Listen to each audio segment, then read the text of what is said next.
Hey guys, welcome to Burgundy Blue Commentary. We talk about what we want to talk about when we're ready to talk about it. And today we're talking Black August and we're on Flea Day 2 with Gardis Watts. And as always, I let Gardis take it away because I learned so much from the conversation. So we're still talking Black August, which has 4 commemorative days, I believe. Correct, Hmm. Gardis? Yep. Four. Yep. So today is day 2 the second important date, Hmm. August the 7th. And thanks for joining us, Gardis. I appreciate it so much. Yep. All right. Greetings. Greetings to the Burgundy Blue family, or the blueberries, as what somebody call them. Um, this time, we will discuss the second flea day, which is August 7th of Black August. If you if you missed the first one I did on August 1st, go back and watch that video, or you can actually watch the video from what we did last year, where I encompassed an entire Black August type of lesson for people to kind of get used to it. One of the things that I actually failed to do last week was to explain what flee means, and it's actually an acronym called First Liberation Expedition of Africa. I'm not sure where that came from. I know the scholars of Black August were the ones who came up with that term, and I think nobody has really explained why they came up with that term. But I think a lot of it has to do with the movements and the struggles of the Black Power movement, where Africa was more of a cultural representation of freedom and liberation. When you think about some of the stuff that happened in the 60s, not just here with the civil rights movement and the Black Power movement, but this was during the time where many African countries were gaining their independence, like Ghana and Algeria, from European colonization. So, yeah, that's just my guess. But, just to explain, this is an acronym of FLEE. So just like I mentioned last year, there are 4 flea days. The second flea day is today, which is August 7th. And basically, this commemorates Jonathan Jackson, who was the younger brother of George Jackson, a person that we talked about earlier or last week. Now, the thing about Jonathan Jackson is Jonathan was 17 years old when he organized this rebellion that I'm going to talk about. But Jonathan actually um, was a he was a bright young man, a good student. He actually edited a publication in Russian called Ithaca, which is interesting because many people believe that Jonathan Jackson had learned Russian. It's an interesting aspect when you think about the life of Jonathan Jackson and how his life so tragically ended because of the fact that being the younger brother of George Jackson, who was like I said, was a political prisoner, but was also politically conscious of the capitalist system that first of all incarcerated him and incarcerated many Black men. Um, he learned a lot from Jonathan Jackson. Matter of fact, uh, he learned from George Jackson, his older brother. But what was interesting is in Blood in My Eye, he had a lot of stuff that Jonathan had sent him, and he put it in his book. And it was very insightful of some of the stuff. So just like I mentioned before, I encourage you to read Blood in My Eyes by George Jackson. It's one of the prominent books that is very much recommended reading in Black August, along with Soledad Brothers by George Jackson as well. But in this commemoration day of August 7th, on the morning of August 7th in 1970, in the Marion Courthouse of San Rafael, Now, what's interesting is the courthouse. If you ever been to the courthouse, was actually was designed by the architect Frank Lloyd Wright. 17-year-old Jonathan Jackson, who was the brother of George Jackson, along with James McClain, Ruchelle McGee, and William Christmas, attempted a violent takeover of the court. Now, that morning, James McClain, who was actually a prisoner in San Quentin, was on trial during that time for assaulting a San Quentin guard. He had two people testifying for him for his cause, which was Christmas and McGee, who both were also prisoners in San Quentin. Jonathan Jackson was actually the only free person or the only non-prisoner in this particular event. What happened was Jonathan Jackson basically came into the courthouse with a satchel. And in the satchel was a cache of weapons. He sat in the audience for a couple of minutes while Ruchelle McGee was testifying. Now, the interesting thing is McClain, who was on trial, was actually defending himself. He refused a lawyer and basically tried to argue the case, himself. So Ruchelle McGee was actually currently on the stand.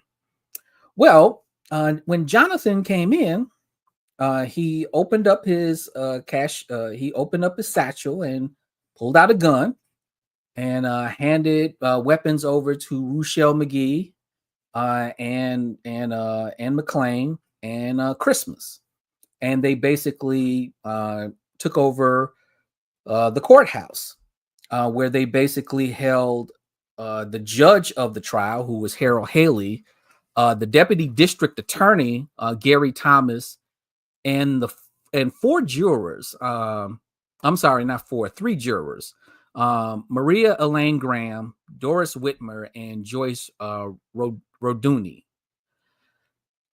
All of these people, the judge, the deputy district attorney, and the jurors were all kidnapped. Well, it was kidnapped by gunpoint from the assailants, which was led by George Jackson. I mean, not George Jackson. I'm sorry, Jonathan Jackson. They ended up taping a shotgun to the judge, Judge Haley. And as you kind of like see in this picture here on the right, you see kind of like the shotgun being, at his throat. So they basically kind of, kept him at gunpoint where the gun was not going to leave his throat until they got out of there. What's interesting is the photographs was taken by a photographer for the San Jose International newspaper, something like that. But because he took these photographs when they were leaving the courtroom with the hostages.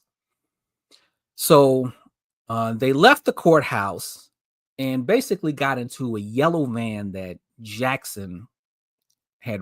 I think they say he rented that van. I'm not sure, but he had a van. He had a getaway van. And basically his demands was to free the Soledad brothers, which was his brother, George Jackson, John Clochette, and Fleta Drumgo. Their plan was to get to the airport and hijack a plane. Well, unfortunately, before they left the parking lot, a shootout occurred. Right before they left the parking lot, Ruchelle McGee shot at a police officer from the car. And when he did that, they basically returned fire. The deputy district attorney, Thomas, was able to wrestle a gun away from Jonathan Jackson and was able to shoot at the four Black Panthers in the car. Well, bullets started flying everywhere, and the people who were ended up dead were Jonathan Jackson, Christmas, and Williams. They were killed. The judge, who had the shotgun taped to his neck, was also killed as well. Thomas was shot in the back and was basically paralyzed for life. And only one of the jurors was shot, Maria Graham, who suffered a bullet in her arm. So in the end, the attempted getaway had failed. Now, also too, in this narrative was the activities of one Angela Davis, because in the investigation, they traced the weapons back to Miss Angela Davis, who at the time was a professor at UCLA, but she was also part of the Communist Party. Many people have this misconception that Angela Davis was part of the Black Panthers, and she was not a official member of the Black Panthers. She was basically a sympathizer. She was good friends with Jonathan Jackson and George Jackson. And she also organized a legal protest against the incarceration of the Soledad brothers, which included her friend George Jackson.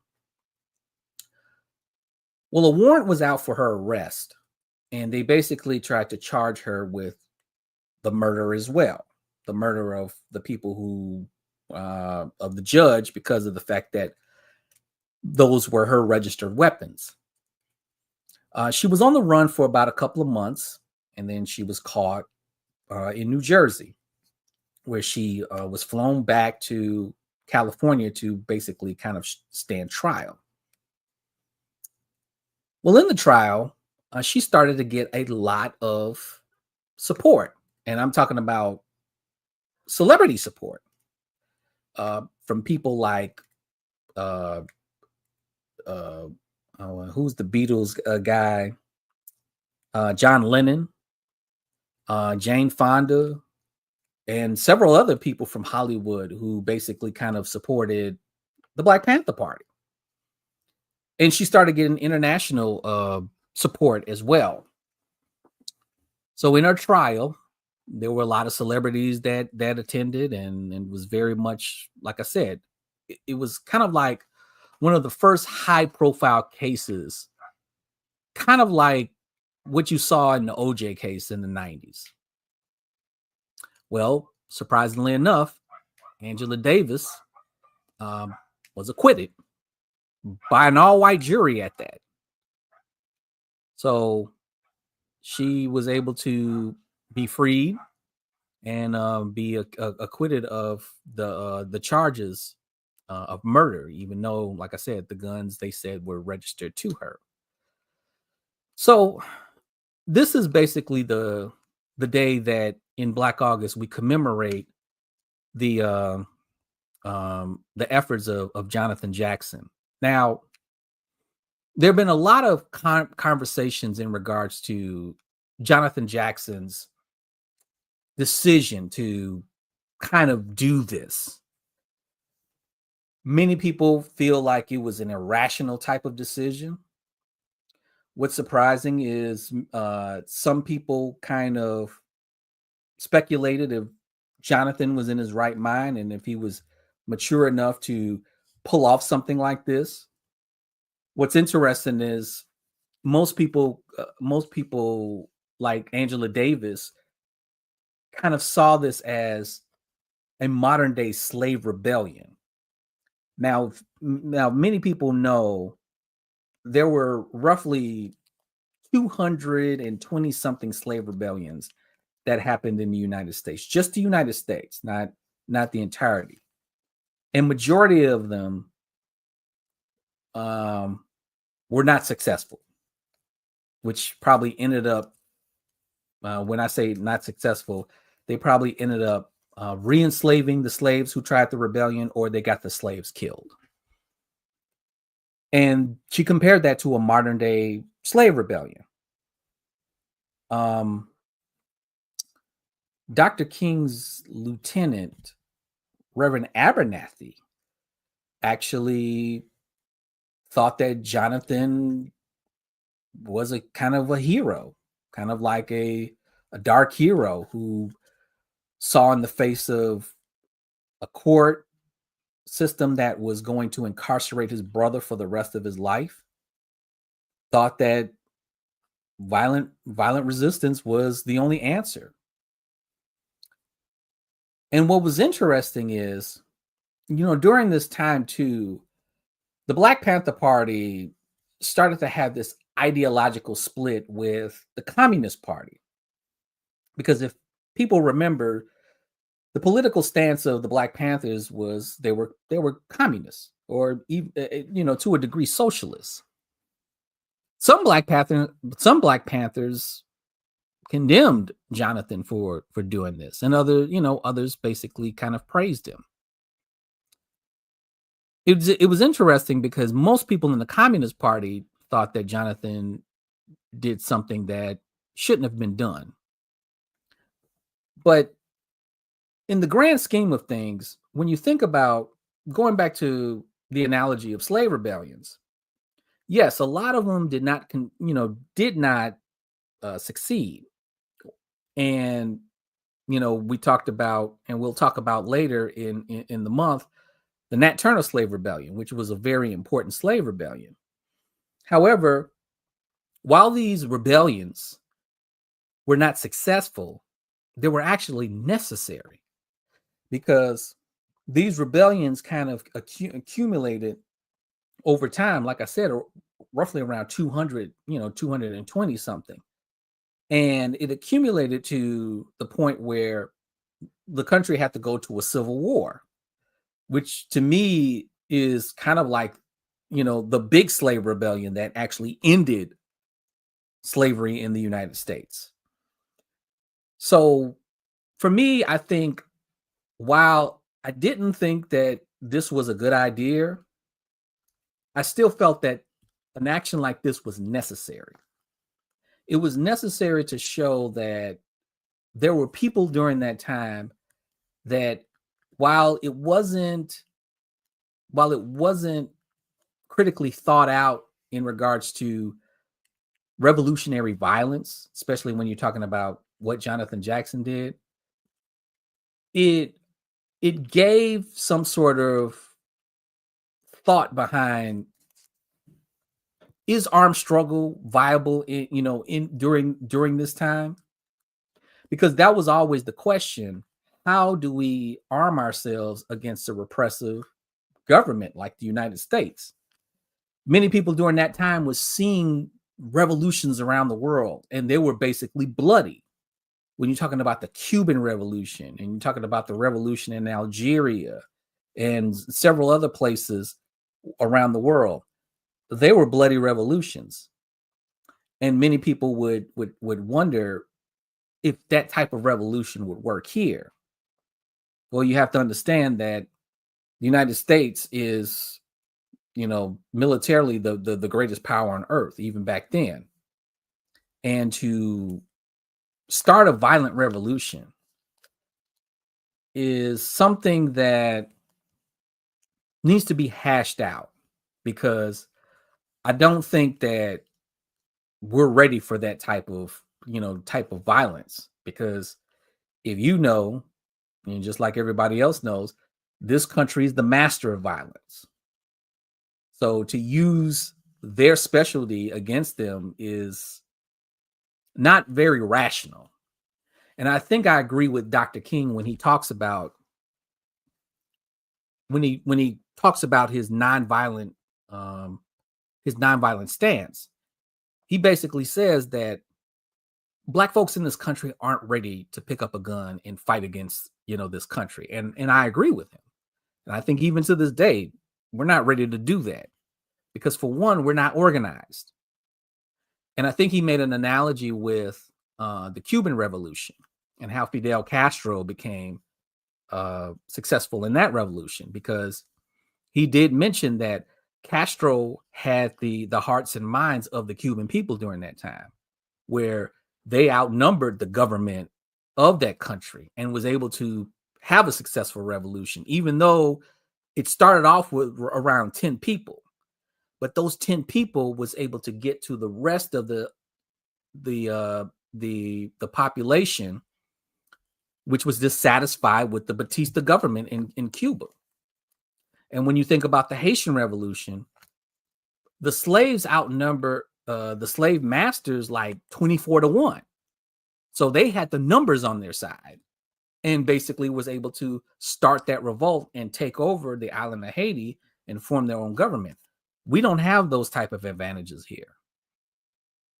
So in a sense, I do agree with Dr. King in regards to that. However, revolution does not necessarily have to be in this form, because many people can spark revolutions on different fronts, whether you want to do writing, whether you want to do protests, whether you want to do several things.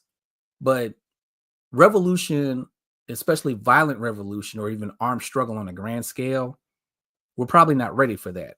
But I think it's important that when you talk about study, fast, train, and fight, the study, fast, and training has to come first before the fighting starts. And I think as a collective, we haven't even started with the study yet. So we have to get to the study, to get to the fasting, to get to the training, to get to the fighting. What was that, Berg? I said, I'm over here clapping. Yeah, right.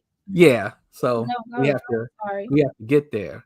And I forgot to pull up this slide, but yeah, Angela Davis was a very important part of this. So when you talk about the second Flea Day, and the historical aspect of the events that culminated between the 7th and the 14th, I want to talk about two rebellions that basically happened. So in August of 1965, a rebellion broke out in Watts, California. Now, the thing about Watts, California, and the LA, the LA part, the black part of LA. So as we all kind of like learn in African American history, during the Great Migration, there were migrations that went, up north, and then there was a migration that went west. And majority of the black people from the South came to the area of Los Angeles, and many of them had settled in the area of Watts. Now, just like, well, I mean, you even see it today. There was severe poverty in those particular areas, especially areas where black people live at. High unemployment, food deserts, everything you can think of a black ghetto or neighborhood. But what was more important was the police violence against the people of that area, and the police brutality and the police killings that were happening were on a very, very high level. And so the people of that particular area were fed up with the police violence, but they were also fed up with the social and economic conditions that they were in. Because if you understand, during this time, you had the civil rights movement going on. And the civil rights movement had just, during this time of August 1965, they had just passed the Voting Rights Act. And so you start to see advancements, small advancements for black people in this country. However, the people in Watts and the people on the West Coast weren't really feeling those advancements. And if you remember when we, earlier this year, when we talked about Dr. King, they sent Dr. King out there to kind of quell the violence. And Dr. King got his first taste of, wow, these black people here haven't felt the effects of the Civil Rights Act and the Voting Rights Act and several other acts that Dr. King had helped pass for the advancement of black people. Because what was interesting was while the civil rights movement gained some sort of humanity for Black people, it didn't give them the economic freedom that they needed to have. And this is why they were stuck in places like Watts, where poverty was high and police brutality was high as well. So if you remember in that conversation, they sent Dr. King over there and they shouted him down saying, no, we're not going to be nonviolent. We are going to have our voices heard because we're tired of the conditions that we are living in. Yeah, you might have passed some bills for your people in the South, but we over here still suffering. And I think this opened Dr. King's eye to a bigger cause that he had to do, because of the fact that he was even though he was comfortable in the South where he was advocating and doing his activist work, but now he had to go out to other parts of the country like Chicago, like New York, and like LA. And so on August 11, 1965, a 20-year-old Black man named Marquette Fry was pulled over by the police for suspected drunk driving. Now, apparently, it was said that he failed his sobriety test and the officers attempted to arrest him. Well, Marquette wasn't really having it. So he basically resisted arrest, and he had his mother in the car. Well, officers tried to arrest him. He didn't want to do it. Then officer tried to take out his baton, and basically he started to hit back. And a fight ensued between the officer and Marquette, but there was a group of people that were witnessing this, and they basically said, oh, hell no, we're not going to take this, and attacked the police officer and ran the police officer, from the scene. And this group who basically ran the police off started to throw bottles and started to do all kind of things in response to the police brutality that they saw. And this basically ensued the whole Watts rebellion. So it basically kind of took place over a number of days, and there was interesting perspective of how the rebellion took place. And I think I have, here it is. So my favorite historian, Dr. Gerald Horne, wrote this book in 1996 called The Fire This Time, The Watts Uprising in the 1960s. Now, what's interesting is he basically took this title and kind of like reversed it. He took it from James Baldwin's title, The Fire Next Time. But in this book, he documents a lot of stuff that he got from the LA archives in regards to the Watts rebellion during that time. And he said in this book, there were police officers who were literally targeting certain Black people and basically executing them on the streets. Something that doesn't come out in a lot of the documentaries you see in the Watts rebellion.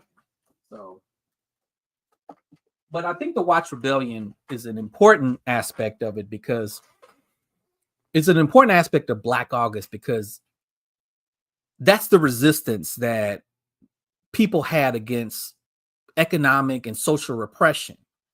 When you're talking about starving out Black folks and not giving them economic opportunities and taking away the businesses that used to populate that area, that right there shows what Black people are willing to go through in order to get their voices heard.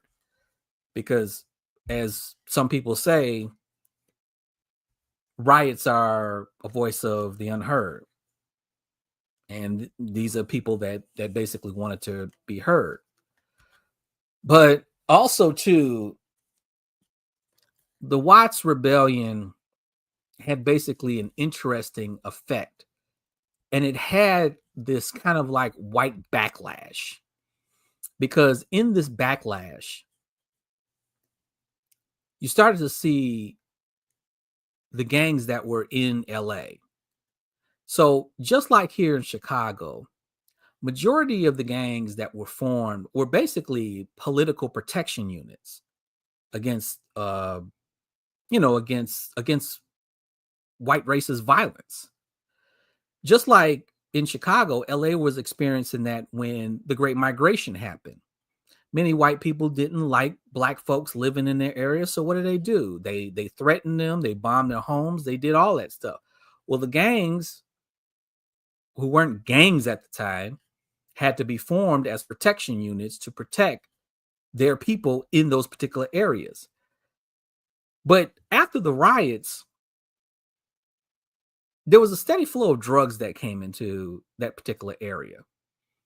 And many people feel like that was the effects of the white backlash to basically kind of calm down the people in LA to not have this happen again.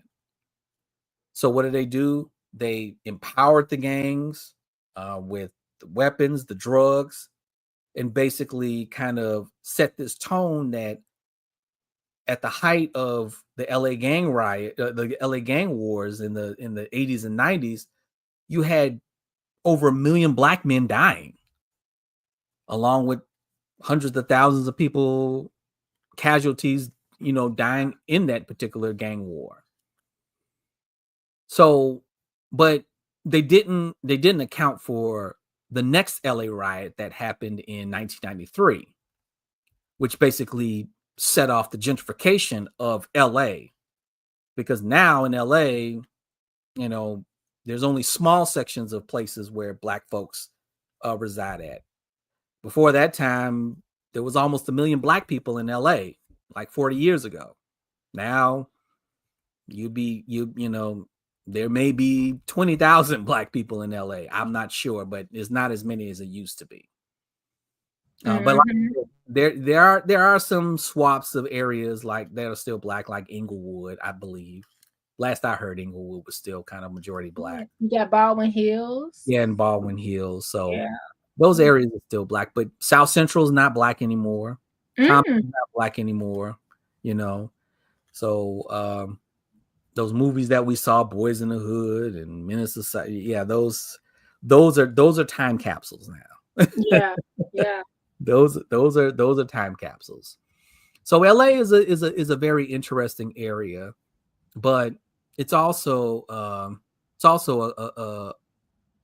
place where, when we're talking about California and we're talking about Black August, we're talking about the people like George Jackson and Jonathan Jackson and W.L. Nolan. These are people from California, and there's a spirit of rebellion and revolution that happens in California.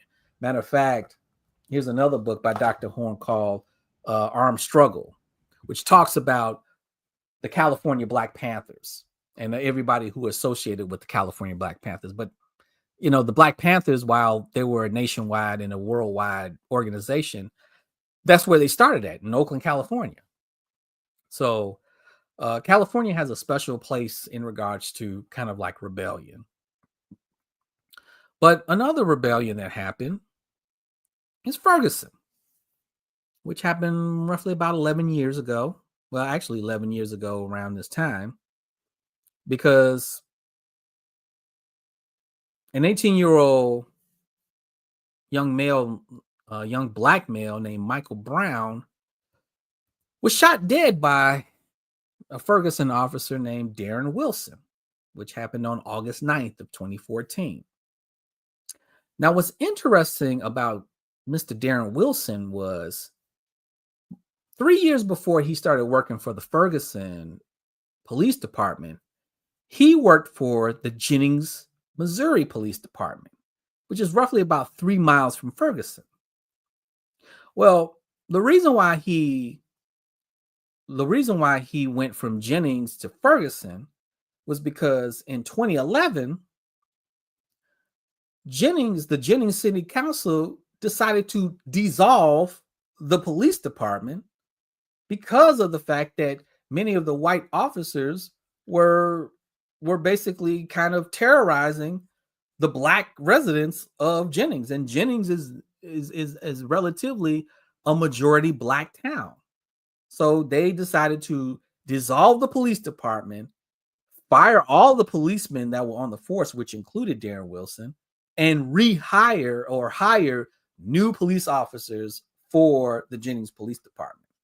So Wilson was already part of a corrupt police department that had to dissolve itself. Well, he ends up, being in Ferguson in, I think it was like 2013. So apparently there was, what do they call it? I guess a robbery. Somebody stole some things out of a local convenience store in Ferguson. So Wilson got the call in regards to the suspects. Michael Brown was walking with his friend Dorian Johnson, and they were basically stopped by Officer Wilson while he was driving in the squad car. Well, there were some conflicting statements in regards to why Darren Wilson stopped Brown and his friend Dorian Johnson.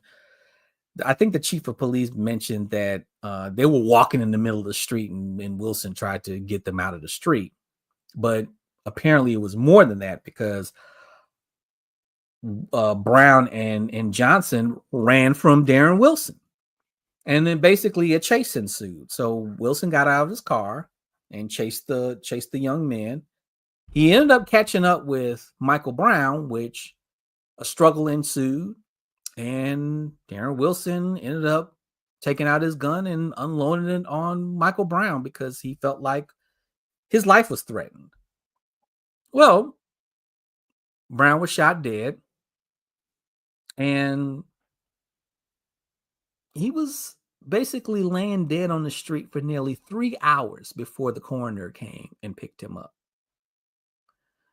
And during these 3 hours, local Ferguson residents, now Ferguson, also a majority black town who was dealing with a lot of police corruption, saw this. And they saw this young man's body on the ground, and they got upset. So the next day, there were memorials of Mike Brown and, his death and his tragic death. And then a couple of people started to get pissed off, and they started protesting in the streets.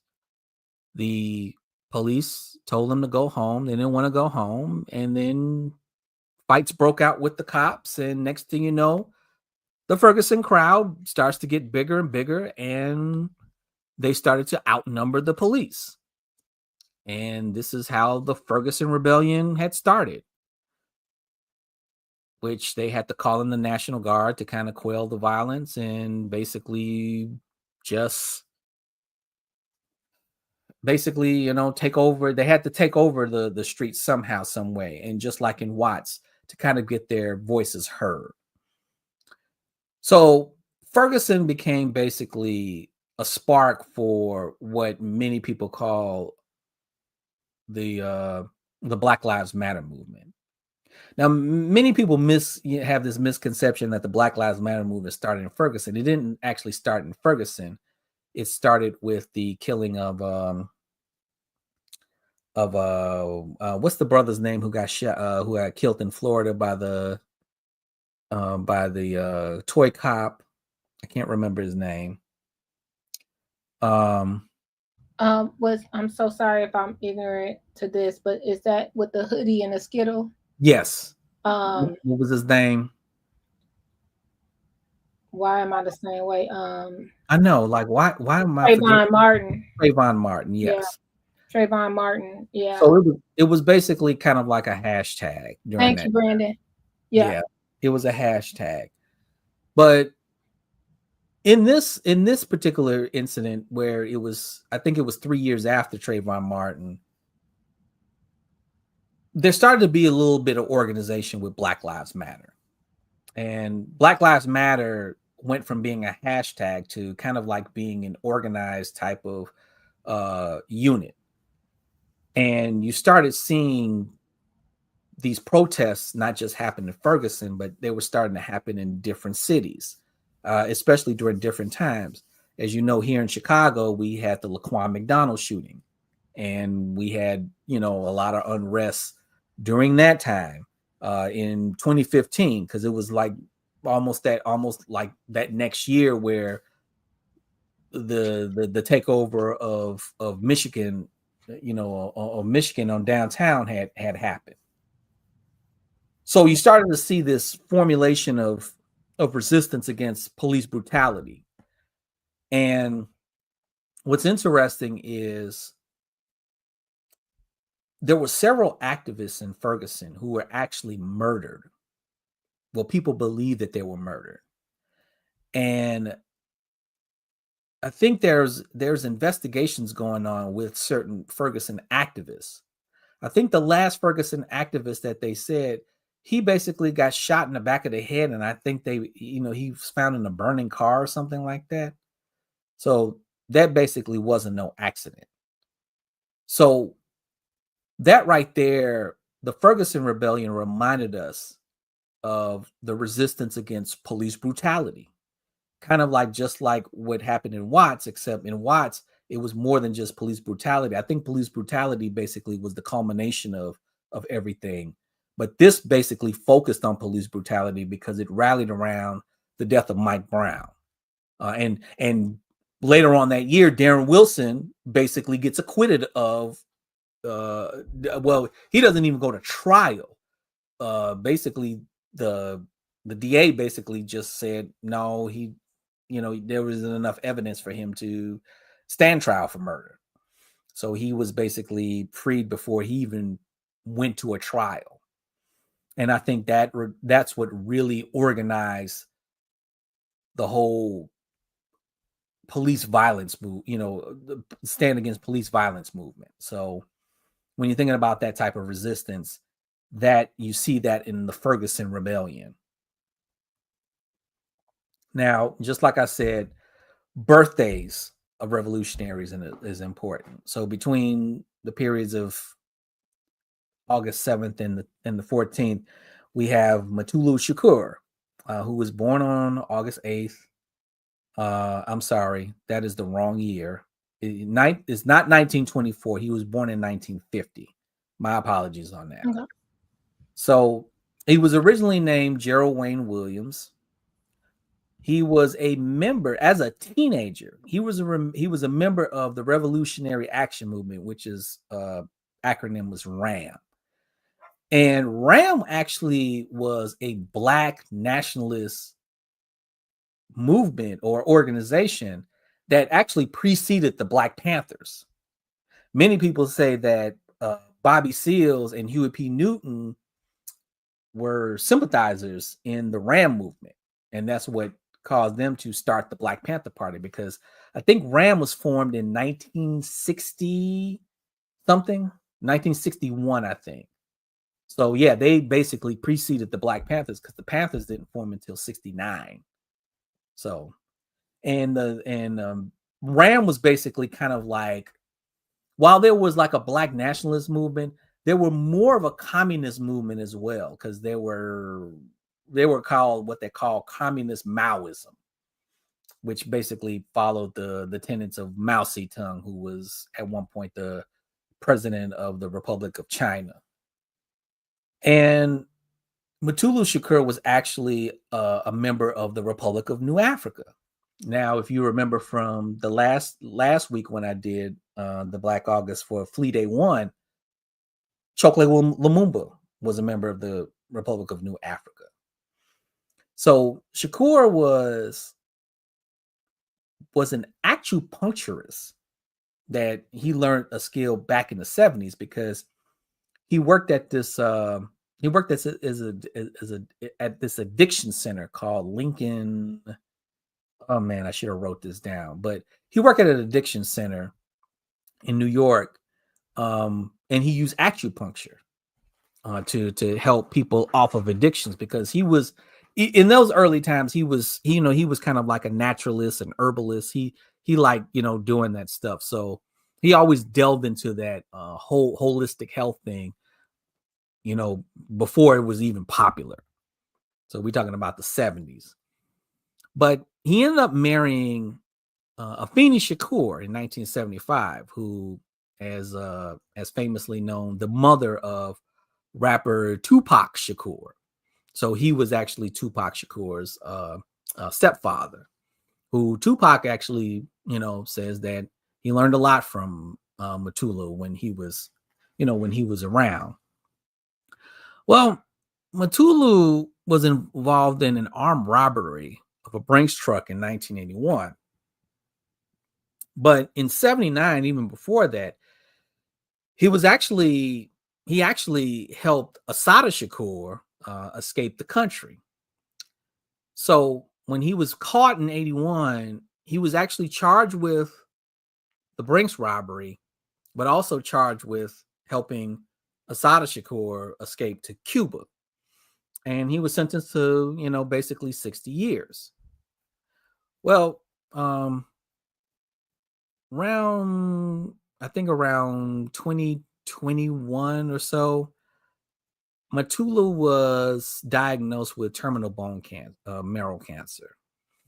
So his lawyers basically kind of pleaded with the courts to parole him on compassionate release. And I guess there's some new prison reform in California, where if somebody's terminally dying, they have a better chance of parole. Well, he was granted his parole in 2022, and about 6 months later, of December of 2022, he ends up dying from bone marrow cancer. So this is kind of like the revolutionary life of Mutulu Shakur, who was in several organizations and also to help to educate one of the most popular and famous rappers of all time, Tupac Shakur. Because if you hear some of the lyrics in Tupac's songs, especially some of his early works, even before Death Row, he had a lot of political and socially conscious lyrics in his songs, and very much kind of like a Black Augusty type of spirit when you think about some of his early works.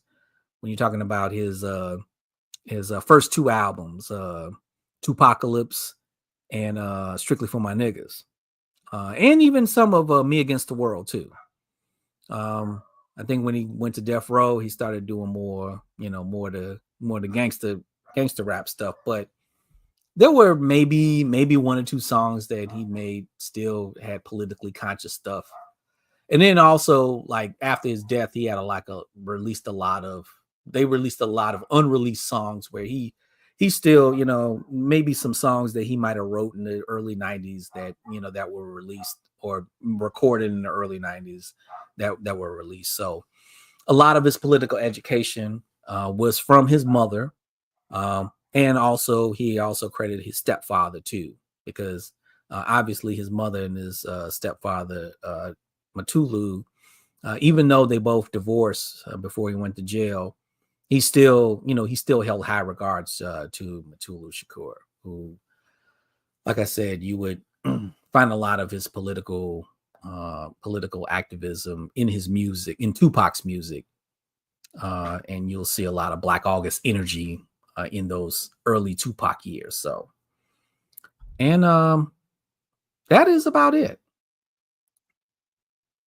Thank you, Gardis. I learned so much from you.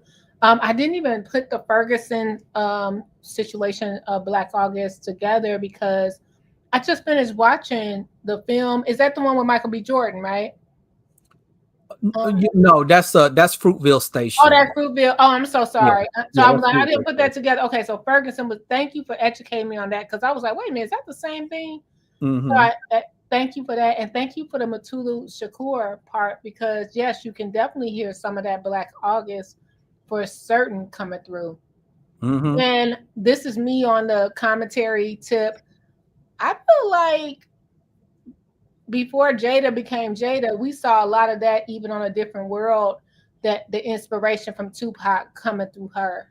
Um, Speaking of Jada Pinkett Smith. But before, not the new Jada, the old Jada. There's an I old don't know, Jada I and a new don't Jada. know who this is. I don't know who this is. That's the Will Smith chick. Yeah, I felt like she was on that way, as well. And I just thank you for educating on us. This I cannot wait for the next two parts, because this is interesting to know. And I didn't know John Lennon was coming out for Angela Davis.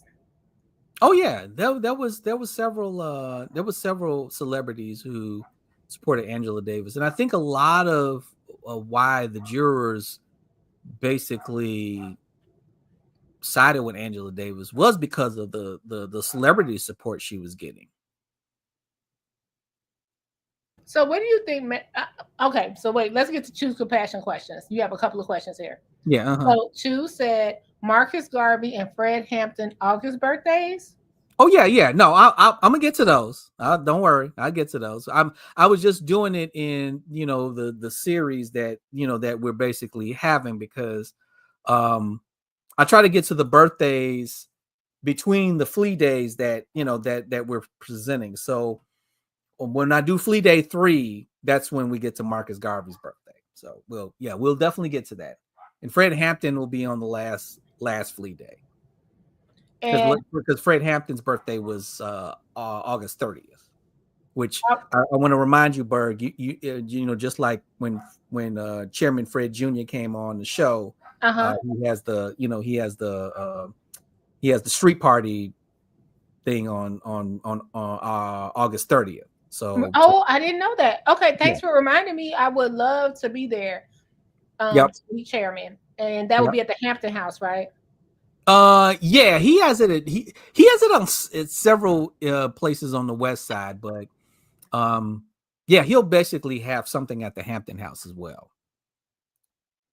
Okay, and then also I'm laughing at you. Said I broke off an entire relationship when I was asked Tupac or Biggie. I said Tupac, he said Biggie. I said bye. Leave it to Choose. And I want to tell you the thing that shocked me about this whole, when we were talking about like, were the means that the Soledad brothers took, or was it necessary? Well, like I said, and probably include Jonathan Jackson's action, even though he was unnecessarily killed in that attempt to try to free the Soledad brothers. I think it was necessary. I think it was very much necessary, even though it wasn't successful. But I think sometimes people have to take those matters into their own hands in order to prove a point. Take, for instance, January 6th. January 6th was something that I think we needed to see to understand that I look at it from a standpoint of, many people who side with the Trump faction of politics would say that that was necessary to, take control of our country from the left-wing liberals, or whatever they want to call, their opponents. But I think January 6th also gives us an indication that this country is still ruled by white people. Because if you understand, breaking into the Capitol and assaulting police officers, if that was a black crowd, there would have been 3,000 dead people on the Capitol. But yet those people just got arrested, and now a lot of them, if not all of them, are being released from jail. So we basically kind of still live in a white supremacist nation because only white people can get away from get away with those type of things. Yeah, I think you're right. I know you're right. Mhm. Brandon says, I may have missed the part, but was George and Jonathan Jackson from LA? I always thought they were from the Bay Area. So not Jonathan, George Jackson was actually born here in Chicago, and he moved. Him and his family moved to LA, I think, when he was a teenager. So he did live the rest of his life in California, but yeah, George was born in Chicago. And lastly, this is my comment, like to be 17, when we think of Fred Hampton, George Jackson, these people were super young leading this situation, the situations.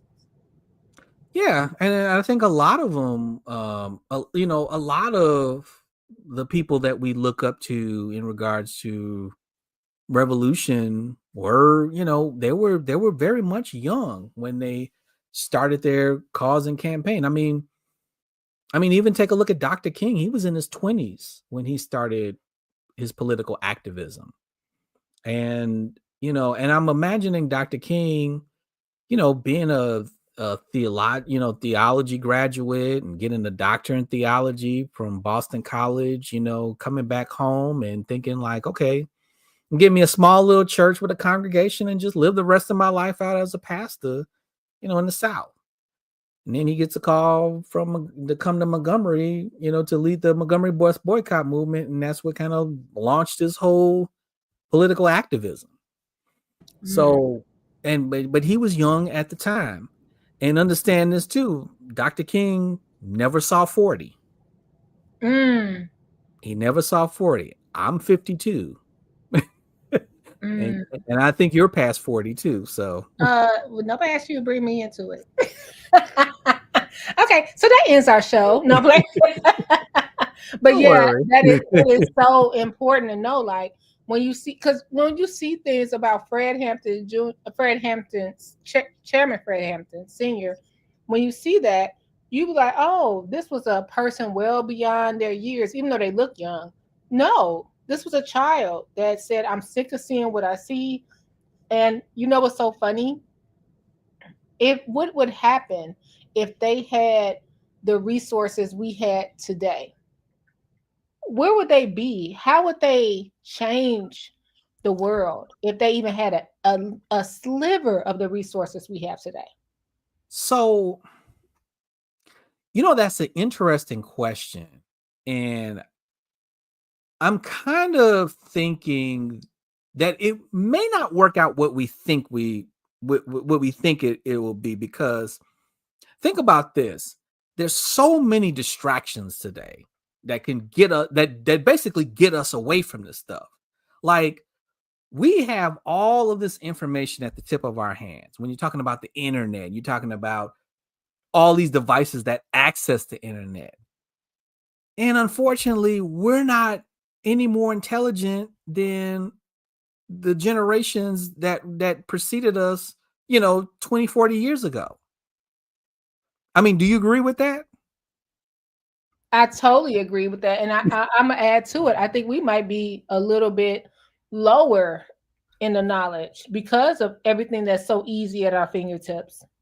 Exactly, because here's the problem. It's like, with all this information, you have valid information and you have a lot of misinformation. And so the way you kind of confuse a population is give them a little valid information and throw them a lot of misinformation, because people just think that, I could just look it up on the internet. Oh, there it is. It's true. It's on the internet. As long as it's on the internet, it's true, right? And people run with that. But nobody does the work of validating information that they get. No one checks sources. No one checks, does research or anything like that.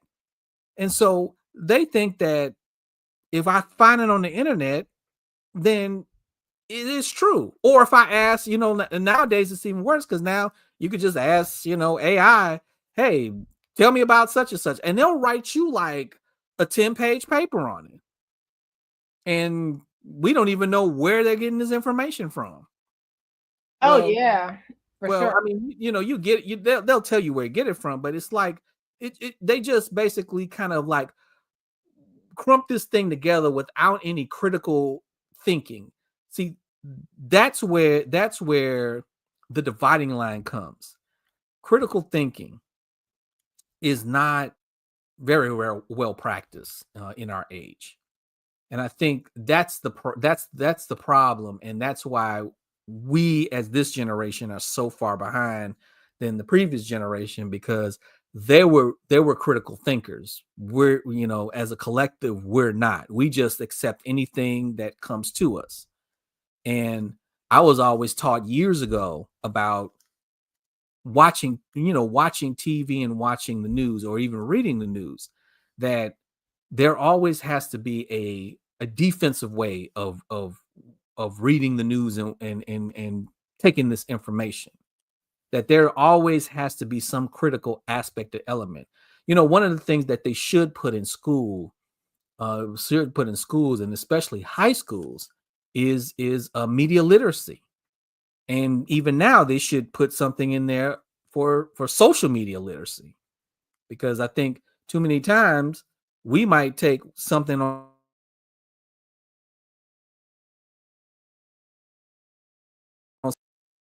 Oh, did I freeze?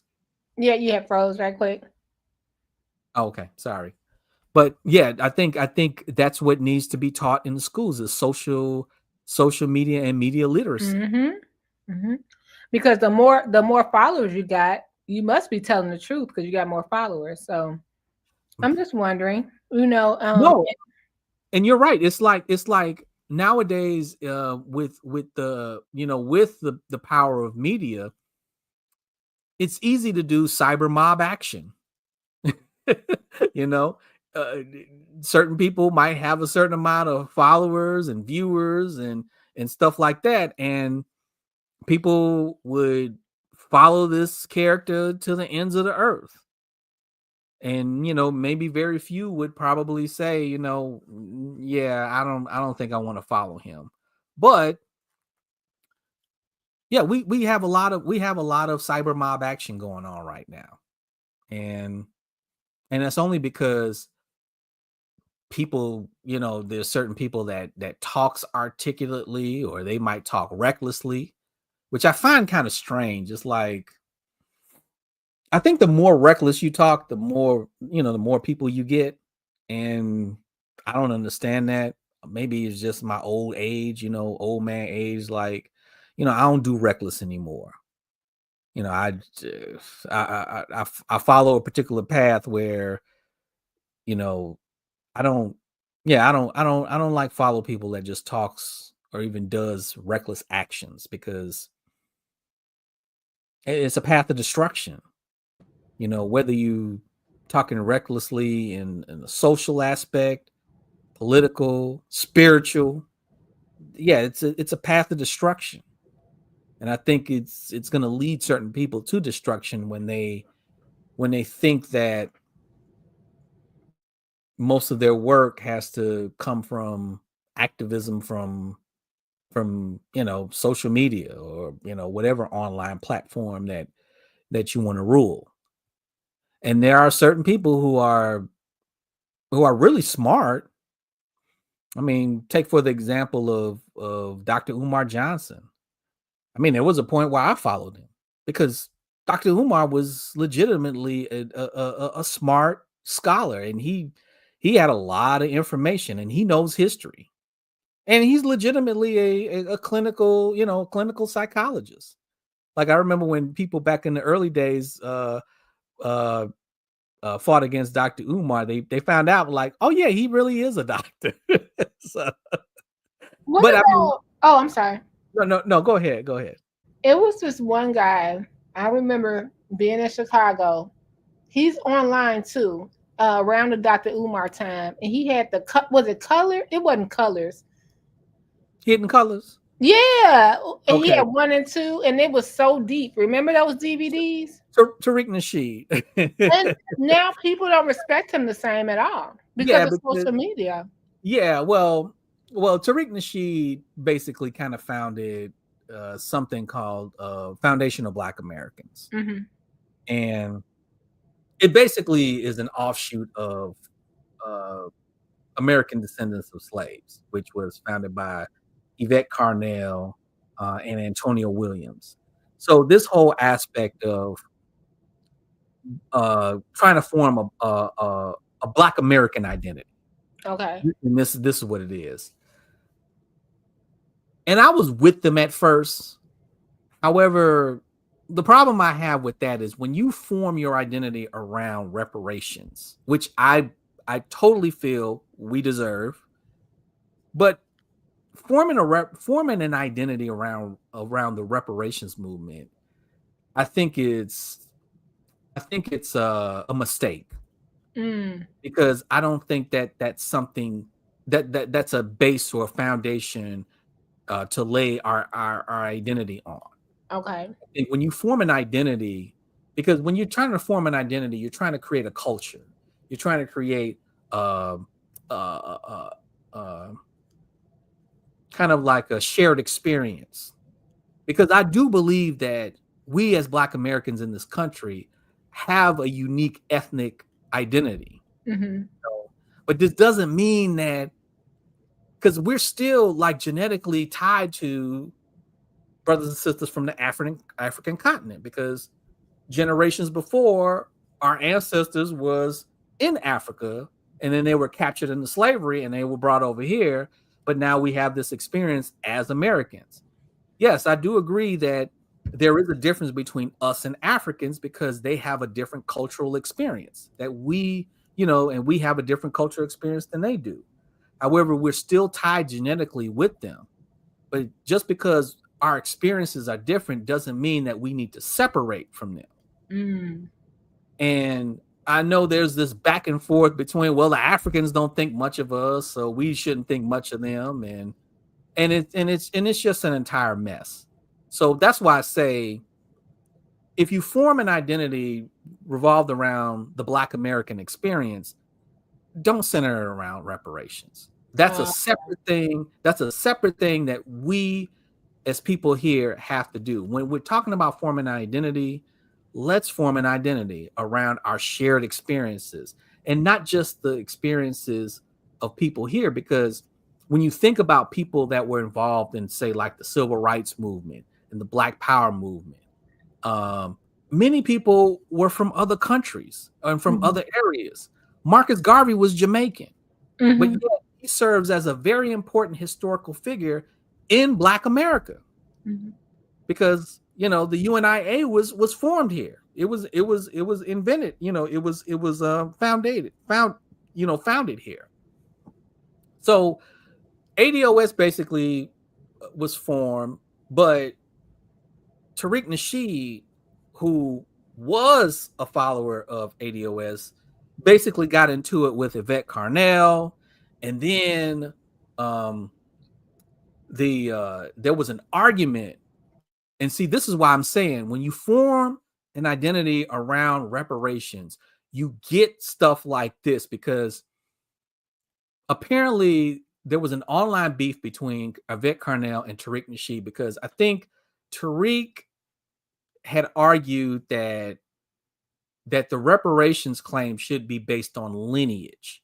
And he felt like our lineage is, Black people. Um, what he believed, that Black people were the first people here to populate the United States. And many people have to argue with him because, first of all, he's not an anthropologist. There were, quote unquote, Native Americans that were already here. Now, don't get me wrong, there were Africans that were coming here before Columbus came. And there's actual evidence of ocean travel from the continent of Africa to here hundreds of years before Columbus ever stepped foot on this side of the world. Matter of fact, there were Vikings that came here to the United States centuries before Columbus came. So the whole Columbus thing is a farce because he was not the first European or even the first people from the west part of the Atlantic Ocean to cross the Atlantic Ocean. That there were several people. Africans came here thousands of years before Columbus, and 800 years before Columbus came, Vikings came over here. So Tariq claims that we were the indigenous people of the land. And like I said, that's an argument that you would have with an anthropologist. Tariq is not an anthropologist. He's a very well-read person who has issues with, I guess, with his own identity. Because if you look at some of his early works, he played himself as a pimp at one point. I don't know if you ever saw, there was a movie that Michael Moore did about capitalism. And Tariq Nasheed was in that movie. And he was playing a pimp. And then he wrote his famous book, The Art of Macking, which, sold a lot of books, was on the New York Times bestseller, and basically kind of made him a lot of money. And then he basically kind of did the Hidden Colors thing and became, popular, from the Hidden Colors, and he was supportive of Pan-Africanism. And then he did a couple of Hidden Colors, and he started getting into the ADOS thing, and now he is a foundational Black American. Now he's not Pan-Africanist anymore. So to me, I think Tariq is kind of like endemic to, for me, I think it's endemic to many African Americans, and possibly including myself, where we have to have this, there's an identity crisis that we have. I think that's one of the more pressing issues that Black Americans face, is an identity issue. Okay. Because we want to be everything else besides being Black. Oh, okay. We want to be gay, we want to be Democrat, we want to be Christian, we want to be Muslim, we want to be whatever. But everything, like Blackness happens, is basically a happenstance. Like, yeah, it happened to be Black. Yeah. Okay. All right. No, I mean that hits. You right. You are so right. Yeah. I'm sorry to ask you these questions outside of Black August, so I'll put a separation in there for you guys to catch the replay. But when I get Gardis, I have to ask him these questions just to see. Yeah, go ahead. And thank you so much, Gardis, for being here. Chu said, was it Capitalism a Love Story? Was that the? Yes, that was it. Mm-hmm. Okay, Michael. Okay. And any final words? No, I was wondering if you had any more questions, and That's it for today, but we'll be on to part 3 on what date, Gardis? The 14th. On the 14th. It'll be next week. Okay. Thank you for just giving us a little bit of your knowledge. I appreciate you so much. Well, thank you for having me on. I appreciate you inviting me on. Thank you. You have a great night. All right, you too. Y'all, Gardis be giving me the Holy Spirit. I'll be like, yes, preach. I'll be like, preach. It's so many questions, but I didn't want to keep asking Gardis the questions because y'all, I'll be like, well, what do you think about what's happening right now? Like, y'all know me. I'm sitting over here like, what he says, the history he gives us is so relevant to current times.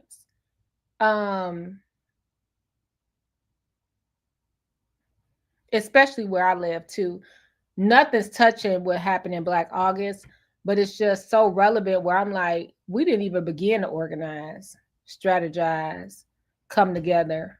It was separation from the jump. So it kind of hit me a little different. Thank you, Gardis. And we'll be back August 14th, 2025. LJ, thanks for being here. Hello, Jazzy. The new world is only new to those who chose anything other than themselves. Thanks, LJ. Everybody that joined us, like, this is the content I love to have historically for people to be able to go back through the archives, learn about Black August. Last year we did one video on Black August, and this year Gardis was so kind enough to break it down to 4 parts. And I'm so thankful because I'm learning as well. All right, you guys, choose everybody. I'll see you next time. So August 14th, see you. I forgot to ask him what time, but I'm assuming it'll be around the 8 p.m. mark. And I'll make sure to put that preview up for you guys so you know when you can tune in. Thank you so much, and you take care of yourself and each other. And let me say this: we give thanks to all the sacrifice for us to be where we are today, to have the freedoms that we have today. We're so thankful.